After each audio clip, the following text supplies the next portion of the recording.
Talking Utter Slop, the podcast about having fun with increasingly expensive and possibly not always very well finished slot cars. In this episode, Nick and I will be casting our eager eyes over new releases, cheering the return of an old favourite, and picking pre-season favourites for the next season at our slot club. That was easier to write than to say. Hi everyone, thanks for joining us. I'm not Scott, that is, I'm Nick. We've got a fair bit of rallying with us this week, so bear with us if that's not your bag, but also some fairly interesting stuff that's rather different as well. And the rallying is because half the classes at our club for the next season, for the next 3 months, are going to be rally cars of some sort or other, which is interesting. And obviously I've been playing rally cars with myself for a while, and even this week I've managed to buy another 4, I think. I lose count, actually. That's because I was at Havant at the weekend and bought things I shouldn't have done. But we'll come back to that. In terms of the new ones, yes. Do you want to kick off on the Nissan? Yeah, so Avant Slot is imminently unleashing its Nissan 240 RS, which was not exactly a stellar player in the Group B era, but it is a Group B rally car. And being a Avant Slot, it's going to be one of the most competitive in the 80s, 90s class. Featherweight body, honking great motor, easy to set up, probably needs a bit of setup to get going properly when you buy it. I've never had an Avant Slot that sort of comes out of the box and whirs perfectly around. But once they get going, if you look at the results of any slot rally competition, the Avant Slots are always well up there. So it'll be a very competitive car. It's coming out in a couple of Spanish rally liveries and Spanish rally. Yes.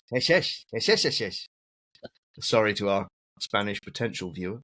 And there's a red one, a white one, and a white kit. So plenty of options to do. And a black one in livery. The only one in livery so far is the black, and I'll pronounce it long as the jeans company beginning with L.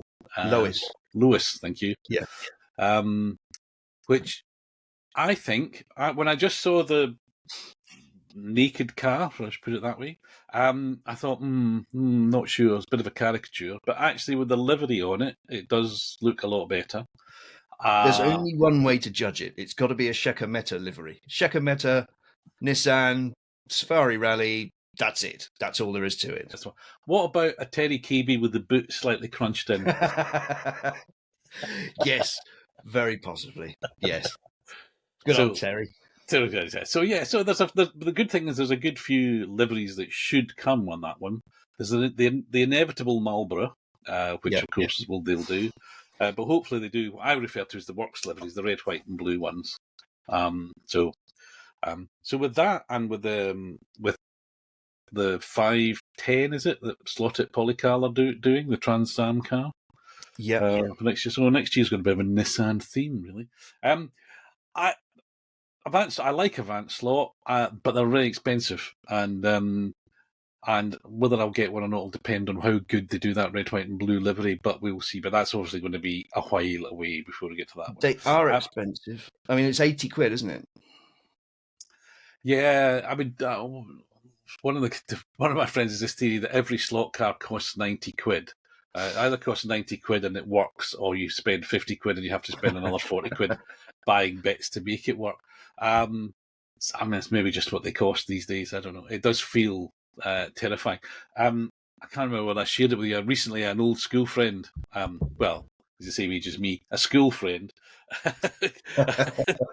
came to visit, and he was kind of pivotal in getting me into slot cars. He was the main one who had scalextrics that I bought cars, and we played with late teens, as it was, in the garden. Anyway, he brought his cars from back then, so mid-late 70s, and which was great because it brought back lots of memories. But amazingly, he still had them in their original boxes, which were still in good condition. And on the end of one of the boxes, I think for the Datsun, which, Dopamine, if you're listening, you were right. It is a 260, not a 240. I'm sorry. On the is the price sticker from when he bought it. And he bought it from John Menzies, which, for those who don't know, is basically a news agent national chain of newsagents, and it cost £4.50. So I couldn't resist looking up what that would be in today's money, and it would only be £25. So Yeah. so good. So our slot cars are at least twice as expensive as they used to be, if we want to put it that way. Anyway, I digress from that. On rallying, leaping around a bit, more than what caught my eye was things I bought. If I can Okay. rate the order. So At Havant, did you go? How was Havant? I went to Havant, yes, and it was fine. It was a bit quiet, not a lot of folk. Don't know why. It wasn't like it was great weather or whatever, but there we go. But the upside of that was, of course, there's no jostling. In fact, they used more of the hall, so it was more space as well. Anyway, saw lots of people, chatted to lots of folk. That's always very nice. Went there thinking I'm not going to buy anything because I'd bought a lot of stuff on eBay last week, including 2 Ninko sets in order to get hold of cars. Shouldn't give this tip away. On eBay, look for sets because sets with cars in them can be bought for less than the price of a car often. So I got 4 cars, 3 of which I didn't have before, for basically the price of 2 cars. So, well, less actually. Yeah, 4 cars for the price of 2, and a whole load of track. So, now, whether I need a whole load of track is another question. So I had 4 Ninkos, so Corolla, Cordoba, 2 Golfs. That shouldn't need of anything. Flopped in first table, SCX, Maxi McGann, red Renault, yellow and silver livery. Looked absolutely mint. Yes, I'm having that. And then there was also, just caught my eye, quite literally, a little red thing, which was also about 15 quid. And I thought, I'm going to leave that. And if I come back and it's still there, then the fates have decreed that I should buy it. Well, of course, because the place wasn't very busy, it was still there. And it was, and I'll hold it up, but I'll describe it as best I can. It's a red Citroen, made by Team Slot a million years ago. I think it's meant to be, I always get this wrong, an X, which was SX? ZX. ZX, sorry, there we go. We'll put it right. It's way under scale, so if I hold up the Megane at the same time, try and hold up the Megane and the ZX, which should be a bigger car. Yes. It's way under scale. However, it was relatively cheap and it goes like stink. And I didn't have one, so that's good. But that's added to my burgeoning rally Formula 2, Formula Junior kit car set. So you sort of jumped the gun there because the ZX is, I think, still on the release list for Team Slot for this year. Hopefully, it's a 132nd Really? moulding this time. Really? I Yeah. didn't know that. Oh, wow. Premature purchase. That's the thing. Because I saw it and I was like, only Team Slot could think that the world needs another Citroen ZX Formula 2 rally car as a slot car. Well, I'd buy one. I was thinking when I'll put a picture up on the thing. I lined up all of my Formula 2 kit car, whatever, and they're really quirky. And thank God the Spanish are really into rallying and slot cars because we just wouldn't get them. So Ibiza, early Fiesta, all sorts of Citroen C2s, and there's weird and quirky stuff, which are lovely. They're nice little slot models. Only made because there were Spanish drivers coming up through the championship. But I have a huge but. Here's a clip. I'll get the point. Skoda Felicia kit car. So yes, every single rally car, and as Gareth collected every single rally car, the one car that was missing, the Skoda Felicia, because nobody has ever made it. Faro, the Czech manufacturer, did tease us, or possibly just me, I don't know who else wants one, but they made a beautiful 1/32 scale front-wheel drive slot car. And they've had it on their website, and they never put it into production, and now no one's heard from Faro in donkey's years. So they made a 1/28-ish scale Favourite, which is fine, but Favorites were 100% Czech. The Felicia was the first with any Volkswagen DNA in it, but it was sort of an evolution. It helped to win the 95 2-litre World Championship for manufacturers. 96, when I first started working for Skoda, Stig Blomqvist came third overall on the RAC rally in one, and then he came back in 97 and did the British Championship and came third on the Scottish, I think it was. And so, it was a really quick car.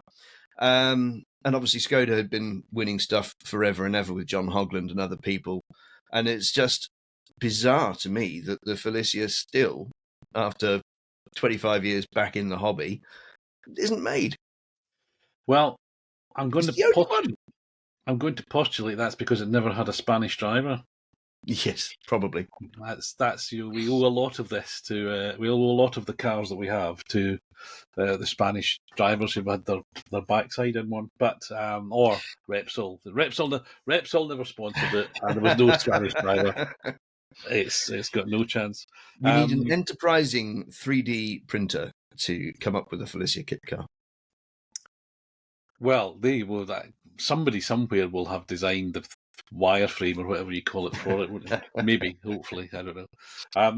Although it's, again, you talk about Skoda. I've got a lot of the SCX ones, both the Octavia and the Fabia. Yeah, the Polar Fabia, and I love them. Some of my favourites. I think they're great. They're really. I mean, I liked them at the time, but I don't think they. I'm imagining they didn't sell terribly well because you don't find them rushing about making on it. Anyway, so I digress. If I can, one other confession from my haven't thing apart from talking to people was I bought my first NSR car. So admittedly second hand, all that sort of thing, but I've now got an NSR car. All of these are 911s as far as I'm concerned, but I think technically it's a 997, isn't it? It is, yeah. Yeah. So it's. I mean, if I've given it a quick whiz round, but at the minute I'm sort of in a rally head, and it's not a rally. And car. are you now converted? Are you now looking at all your other slot cars with slightly jaded eyes? No. It's the honest answer. Oh, the smoothness. Oh, the speed. Oh. Well, that was kind of my reaction the first time I ran a side. Well, both slotted and sideways, I think. And I do look when I have visitors round who have not take them out, show them the track and stuff, and I'll put something on that they recognise, or it's an old scalextric or something, because people go, "Oh, I had one of those," and then they'll say, "Well, how many have you got, and why have you got so many, and are they any different?" And so you put a slotted or a sideways or I guess an NSR on the track, and suddenly, and you can't feel anything because you're holding a controller, but it feels and looks and sounds smoother and just more composed and everything. And it's suddenly you go, yeah, there's a perceptible difference between the old £25 slot car and the new £70 slot car. So yeah, so they're quite intoxicating from that point of view. But I'm justifying my frivolousness in terms of buying all this on the fact that I bought them all second hand. So they were relatively cheap. And the upside, of course, is you can buy bits for them. So if there was, if it did need something, you can buy the bits. But anyway, so Haven't was an expensive but fun morning out. And briefly saw Simon, but he was literally leaving as we arrived. I think it was a coincidence. I don't think he was avoiding.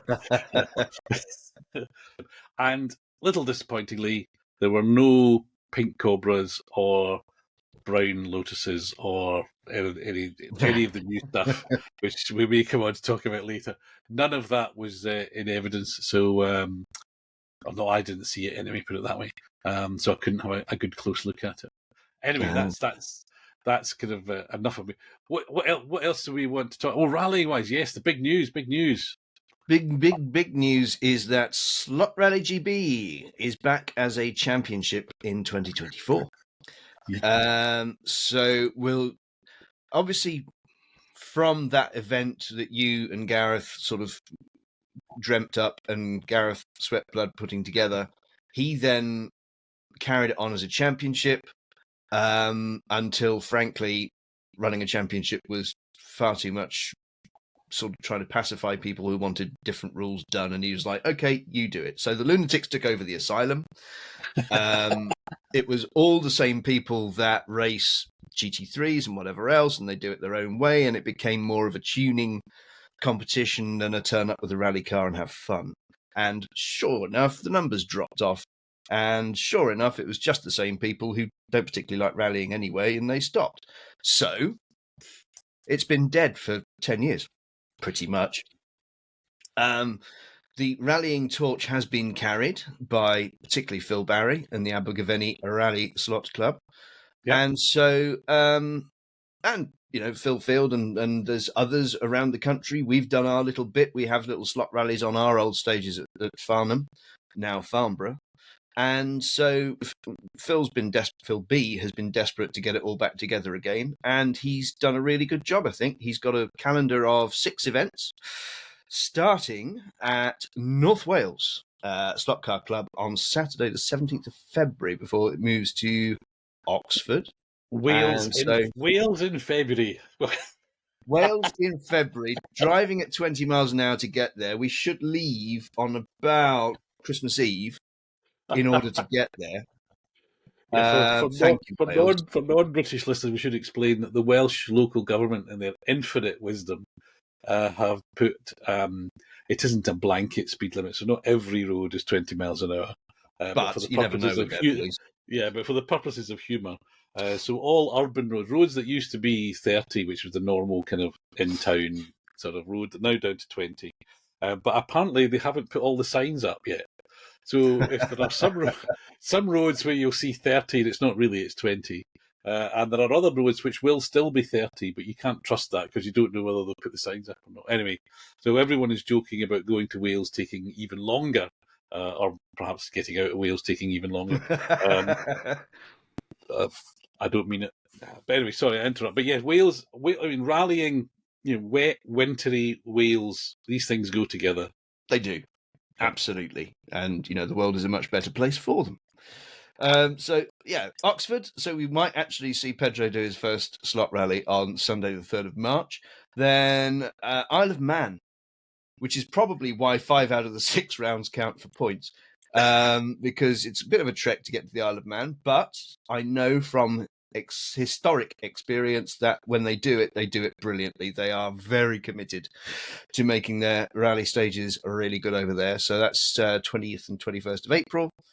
Abergavenny, the instigators of all this madness, they have their round in the middle on 2nd of June.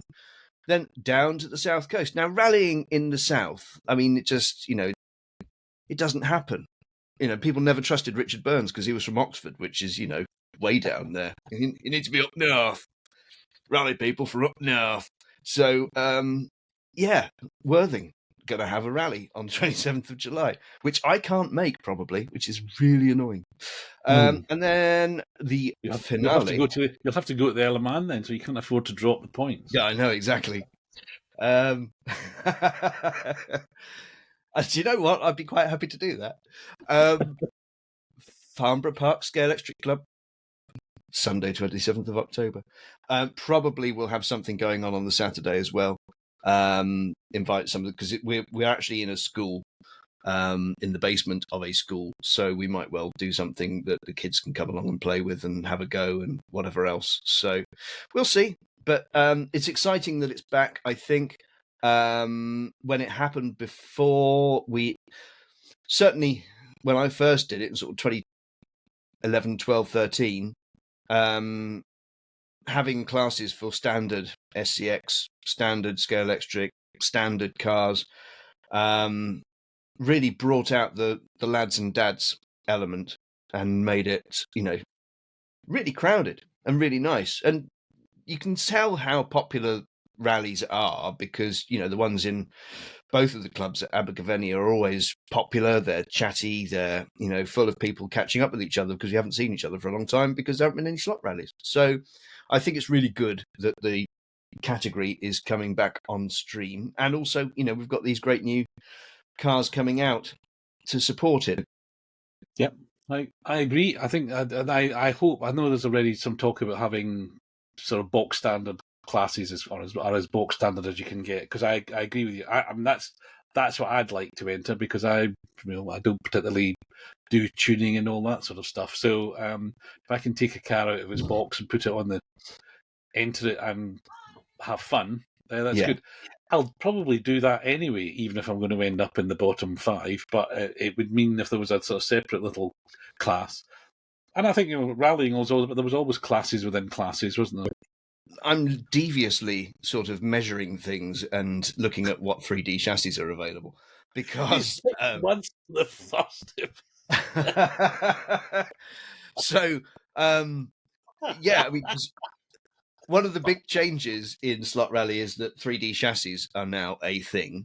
So as long as they're in line, you can run what you want. And so I'm measuring up. So classic class, the maximum axle width is 58 mil. Then 80s, 90s, it's 60 mil. And then in modern, it's 62 mil. So I'm going around going, what 3D chassis are available?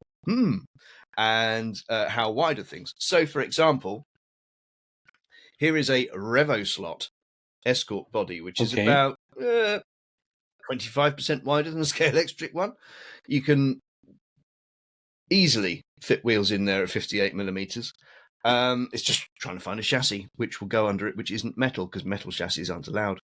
And it's an angle winder as a Revo as well. But, that's there. It's waiting. It's ready to go. And that'll probably be my classic entry. I've got a Fly BMW M3 because it's a bit big. It's a bit oversized next to the scalextric one. But they tend to go rather rapidly with a 3D chassis under them. So, okay. That sounds depressing. So if I show up, fanatical box standard racer that I am, and I like Fly M3s because they kind of slide about and things. I would never enter one in a slot rally because I just think it's got no traction. It's got no. So I'll probably see someone doing it and think, "Oh, that's really good," and then pick it up and it's got some 3D chassis under it. It's the way. I know I'm an old dinosaur about these things, but anyway, that's right. I shall enter my. Actually, it definitely isn't too wide. My team slot Citroen is definitely not too wide. No, it's great that the guys are bringing it back together, and I think when I was doing that look back, and I was talking to Phil, and he tipped me off that this might be happening. But I think the encouraging thing is that the clubs have all, I think, relatively enthusiastically. I don't think anybody had to have their arm twisted. Sort of said they're going to do it. So let's hope it's a success. I'm already thinking I'll try and do all of them. Isle of Man. I haven't been to the Isle of Man since Pondy drove the Maestro. So I don't know. Changed much. Somebody with better records than me would have to tell me when. What would that 87? Something like that. Must be something like that. So it's been a while. But yeah, how expensive can it be to get a ferry halfway across the island? I don't know. We'll see. That could be a good idea. Anyway, that's good. So, Slot Rally GB, a thing. Delighted to see that coming back. I think that's we exhausted our rally theme, so that probably is our rally stuff. The non-rally people are now sufficiently bored and desperate for us to move on to something else. So, LMP2, anyone? Yes, Slot It and the LMP2 car. I think we've seen it coming for a while, but I think it's now finally kind of in shops, isn't it, or on shelves, or on its way. I think it's if not in, it's sitting there in a box waiting for the shopkeeper to unpack. So, well done, Slot It. There's countless liveries because obviously the Orica has been a one-make series. So there's all sorts of ones, and it's a series that's generally funded by gentlemen racers who own fairly interesting, quite fun companies. So there's one that was sponsored by Patron Tequila and Rolling Stone magazine, for example. So that's an interesting party night, that one. And there's also they're in IMSA, they're everywhere. The basic car was also Rebellion's LMP1 for a while after they dropped the Lola and went to the Orica. So there's countless variations. This is the new Porsche 956, basically. It's going to keep Maurizio in socks for a long time to come. Yeah, I'd like one, and I'm happily going to wait until, because there are a number of those. I'm a fairly fanatical watcher of the WEC. And Oh, I it's must be honest, you. You're it's the me. one. I'm the one. I mean, even last night I was watching some European Le Mans from Spa for about an hour. Could I know. Anyway, I watched the first corner of the 4 hours of Spa, and they all sort of took each other off, and it was, oh god, no.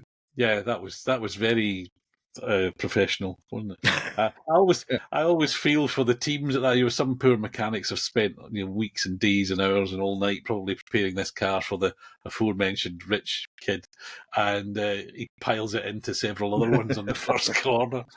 Yeah, not good. Going back to there's a lot of those things, as you say. I have to say a lot of them are fairly kind of wallpaperish. Because they were kind of in the way of the LMP ones or the GTEs, as far as I was concerned. But there are some really nice liveries, so I'm hoping. I think the Alpine is a nice one. Currently, there's a Delage one, which is quite like the fact there's a. So yeah, hopefully I'll wait for the good ones. But like you, if they do a Rebellion, needs a different nose, I think, wouldn't it? With a different front end. Yeah, I know. I mean, yes, you can. Milan Tomasek would be tutting and hissing at the very idea of me painting an LMP2 Orica as the Rebellion R1, but needs must sometimes, and I just loved that candy red car in 2015, so at some point that's going to have to be done. That car is going to be everywhere for a long time. I mean, how long have they been making 956s? It'll be 20 years next year, I think. Is it? Wow. Yeah. So, and modern Le Mans hasn't had, I mean, our modern Le Mans club class goes back to 95 because that's the only way to get enough cars to compete. So the revival of modern endurance, modern prototypes, hypercars, whatever, is surely only good news for the hobby. I mean, it's a bit because you've got SRC, Avant Slot, lots and lots of 3D printed stuff. How you find common regs to make everything run at the same pace, don't know. And then now, Slot It doing what Slot It does, it'll be a flat six and a really nice handling LMP2 to go along with them.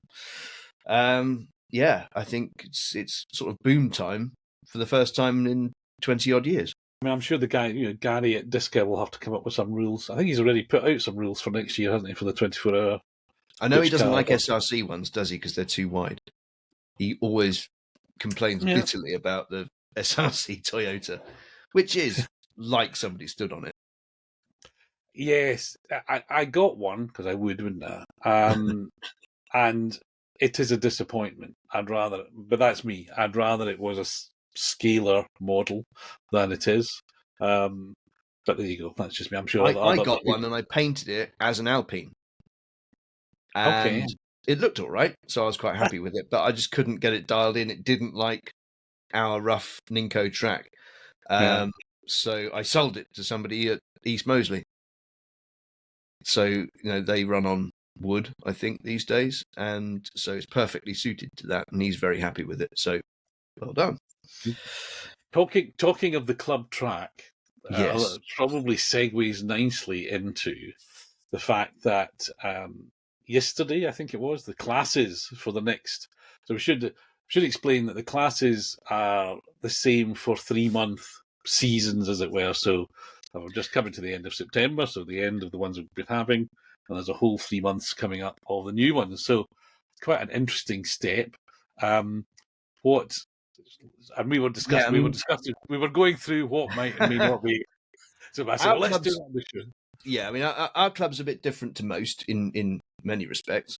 But we've got 36 own car classes, and we pick 6 of them at a time and run them for 3 months. Which is mainly because they're all standard, or as standard as you're allowed to change the guide and the tyres these days, but historically you couldn't even do that. But now it's free choice of tyres and a free choice of guides, provided you can't modify the car to fit the guide in. And yeah, we've got tourist trophy class, so 48 to 64 to prevent any GT40s getting in. Sports cars. So that's what I've just been stripping the paint off a scalextric Jaguar D-Type this morning, because I had the only one I could find affordably on the bay was the white one with blue stripes from Sebring, and really a Jaguar has to be green. Pretty, So that's pretty that. car. It No, is. Sebring car is pretty. I like that. That classic American livery is very nice, I have to say. Yeah, you just can't, it doesn't show off the lines very well. It sort of just looks like a bar of soap because all the curviness gets lost, and I'm like, well, that's not right. So I'm repainting that as the Dundrod car, which Scalextric did release, but now you can't find for less than about £120 on eBay, and there's no way it's worth that. So some decals from Le Mans Decals have enabled me to have a go at doing that anyway, so I will. We've got Modern Rally, and we've aligned our classes with the Abergavenny club so that when Slot Rally does restart, we'll all have compatible cars. That's the idea. So Modern Rally is anything post 2000. I'm not sure what I'm going to run in that yet. I haven't got very much that's competitive in Modern. Well, if it's, I mean, because there's not been, I'm going to say there's not been many rally cars, but if the Scale Auto Mitsubishi, that's 80s, 90s. Oh, of course it is, isn't it? Yeah. All right, I'll come back to that then. Well, in which case, I can't think of. I'm struggling. So my Puma, no, that would be my new Puma. Bad idea. I think going back to Ninko is the only way to do it, really. I have been using a Ninko Peugeot 307 because I have a slight perversion for the Peugeot 307 in all forms, road car and rally car. But the Mitsubishi Lancer is still the one to beat. I have got a Citroen C4, might give that a go. Graham's done well with a Ninko Focus. So, there's quite a few. Yeah, now you mentioned, I forgot those Ninko cars with the suspension. So, yeah, they're probably the way to go. Yes, okay, yep. that's one. We've then got 80s, 90s rally. I'm going to stick with the SRC Peugeot 205 Turbo 16. Oh, now there's a model which doesn't look like the car. Well, it does. If you look at it from the side, it's perfect. But if you look at it from above, it's like a Fiat Multipla.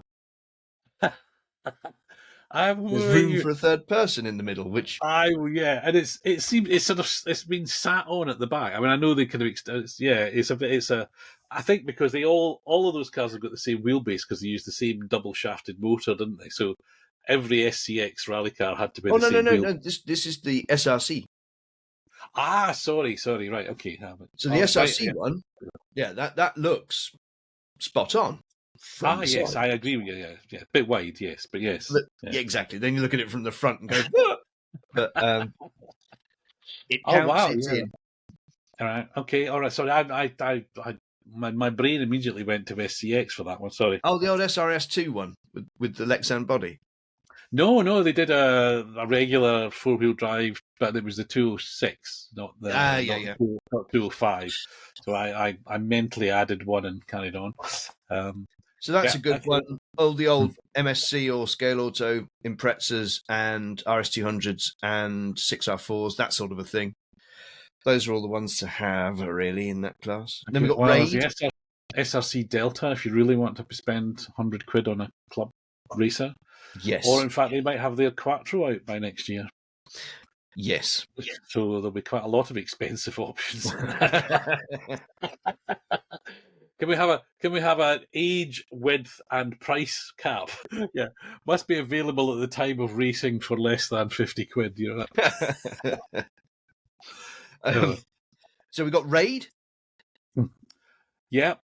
Again, Ninko primarily. I've been a recent sort of returnee to the club, or returnee because I never really raced regularly at Farnborough. But a feature of the track, as well as its bumpy Ninko-ness, is a very long straight into a right-hand corner, and most of the time not running brakes. Mm. And I've only been back sort of 3 or 4 times, and I keep forgetting I come blasting along that straight, lift off, and then wonder why the car hasn't slowed down as it goes smacking into the thing. So those high centre of gravity, roly-poly raid cars, if I can get it round that first bend, I think that's going to be a major achievement. Yeah. Ninko is generally the flavour of the month. Avant Slot's done some. Scale Auto's done some. We've seen a Scale Auto 959 popping wheelies all around the track because that's what they do. Wow. We've seen a 6-wheeled truck. We've seen an SCX Renault 4 because it's any raid car. That's my kind of entry, you see. That. Never mind pot hunting, never mind going for gold. Have fun. That's what I say. Yeah. How did it get on? How badly? Sorry, let me rephrase the question. How badly Actually, did it get on? it wasn't too bad. I think, slightly less tippy, slightly less power, and you can be a bit more creative with it because you are literally just hanging on with most of them. I had a Avant Slot Mitsubishi Lancer thing, the odd Oh sort yeah, of yeah. boxy thing, and that was again quite a wheelie machine, and just nervous compared to the Ninkos.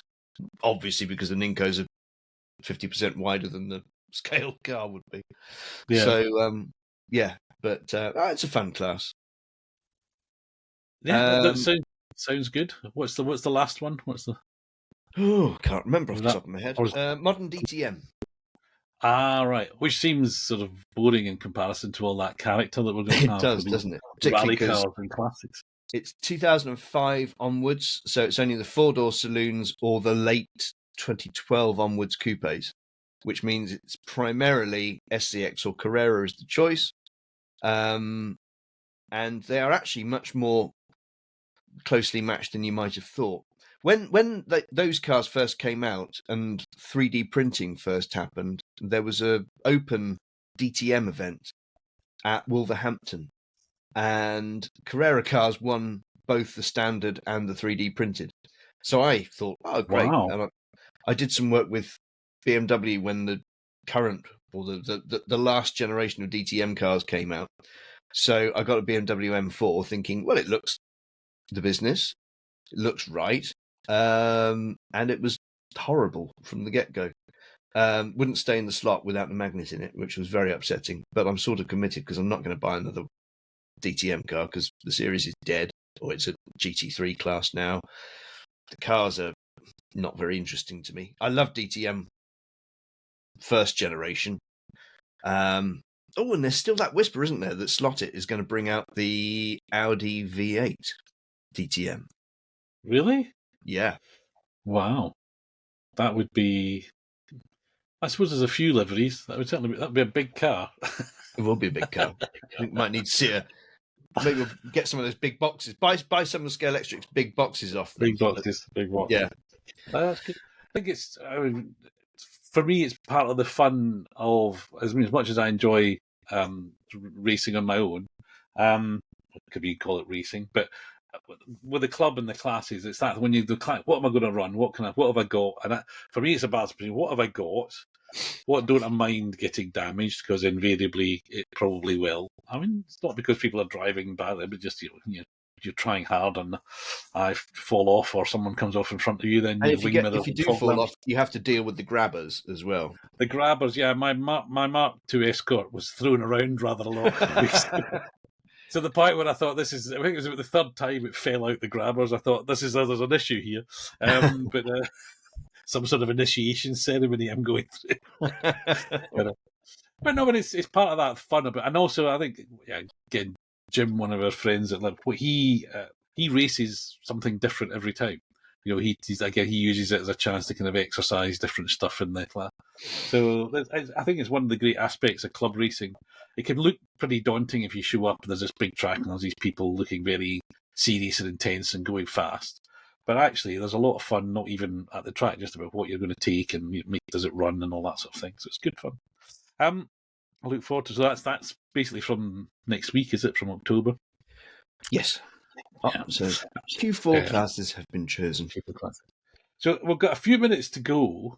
And actually, one of the other big piece of news which came out was NASCAR and Yes. Carrera. Somewhat surprisingly to me, anyway, because I'd sort of had the belief that it was a very expensive license and none of the toy companies were going to go after it. But Carrera are going to announce this week at the New York Toy Fair, very appropriate place to do it, that they have renewed or reacquired the NASCAR license. I gather there'll be no cars available until the end of next year. I don't think there's any more detail than that until we see the actual announcement, but you have to assume it's going to be new cars that they'll do. Now, obviously, anyone looking over your shoulder on the video can see that you're a bit of a NASCAR fan. I am. Yes. So I don't actually have any of the new generation cars in any form whatsoever. I got into NASCAR in 2004 because late night on Channel 4, they used to show the Busch Series, which is now the Xfinity Series, the second tier of NASCAR racing. And at the time, a lot of the big names from the Cup Series took part in it. And it was Daytona, the summer race, the Winn-Dixie 250. And Dale Earnhardt Jr. was driving a car sponsored by KFC. Right. And in deference to Stroker Ace, the Burt Reynolds movie where he gets sponsored by Chicken Pit, he had put Stroker Ace on the top of his car where his name normally goes. On top of the door, he'd put Stroker Ace. And it was an amazing race to watch, as NASCAR, I have subsequently found, is. So, I mean, there were 16 cars that could potentially have won it. And on the last lap, on the last corner, so right where his father died in 2001, he was coming around the outside. Nothing was going to stop him unless, and somebody did, just turn right and put him and himself ultimately in the wall. Wow. And there was a massive pile-up, and the car that was, I think, 8th came through and won on the very last corner. It's all very exciting. Then, even better, the pit lane reporter. That's a bit how I win at Farnborough, actually. If everyone crashes, I usually come past and win. Just wait for Richard to go up the inside of everyone on the hairpin and take out 3 cars. Perfect. The pit lane reporter goes down and finds Junior stood there, and she's like, and having gone off there of all places, and the cars are steaming wreck, and she said, Dale, it looked like you got this one. How does it feel? And he went, well, did you ever get so mad you didn't care if you won the fight or not? And I thought, brilliant.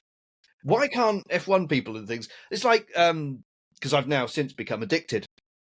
Last weekend at Bristol, Denny Hamlin won, and Denny's now become sort of the villain of the series. And so he gets out of the car, and the whole place is booing him. Absolutely everyone. There's about 3 Denny Hamlin fans going, yay! And everyone else is, woo! And the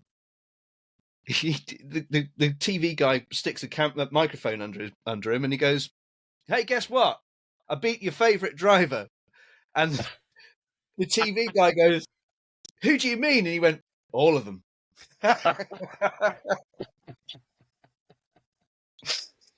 Brilliant. Just the entertainment value. But obviously these new NASCARs that Carrera's bringing out, they are totally different to all previous generations of NASCAR. They're very much more like GT cars these days. They've got single wheel nuts. You don't have the 5 wheel nuts on a steel wheel. Yeah. Well, as was proved at Le Mans when they ran the Camaro. Exactly.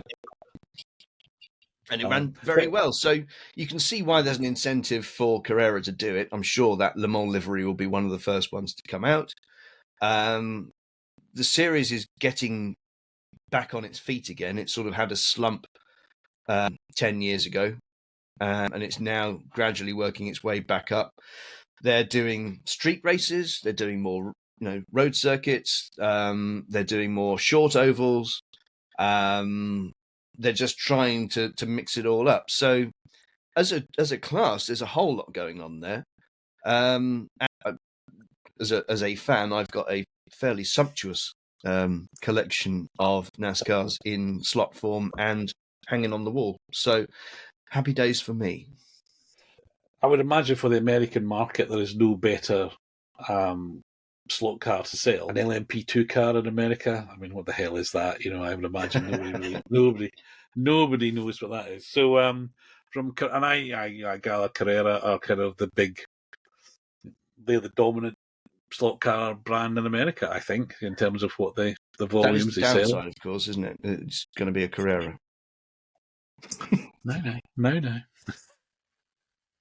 It means the axles will be straight, the wheels will be round, it won't fall apart when you hit things. And they announced that they're going to sort out the tyres. So it remains to be seen what that means, but they announced that they're going to sort out the tyres. So anyway, on that way. Now, we've talked for longer than we should have done, and it means we haven't talked about the elephant in the room. So we'll leave the elephant where it is. And if anybody wonders what the elephant in the room is, it should be green, and it's probably a bit brown. And even Nick's looking perplexed at that description. But we'll if we end by saying that one possible title for this show is "What has Scalextric got wrong this week?" But we'll leave that to one side. So probably time to say goodbye and wrap up. Thank you for listening. Happy slotting, and I'll leave you to say goodbye too. Thanks for watching. We need to get better. Distracted. We need to get better at ending. Oh dear, that went horribly wrong at the end, didn't it? Yeah. Fade to black as Nick coughs. Will he be back next week?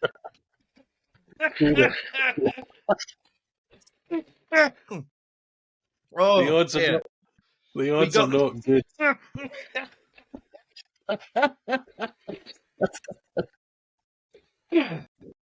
It's like the Fast Show. Just got it. Anyway, Bob, you're still alive. I'm not pressing stop just to make sure you're still alive. It really would be too much of a cliffhanger. No, we better go. I'll let him drink. How hard it was not coughing for all that time. Your sacrifice is noted. Thank you very much. Bye, everybody.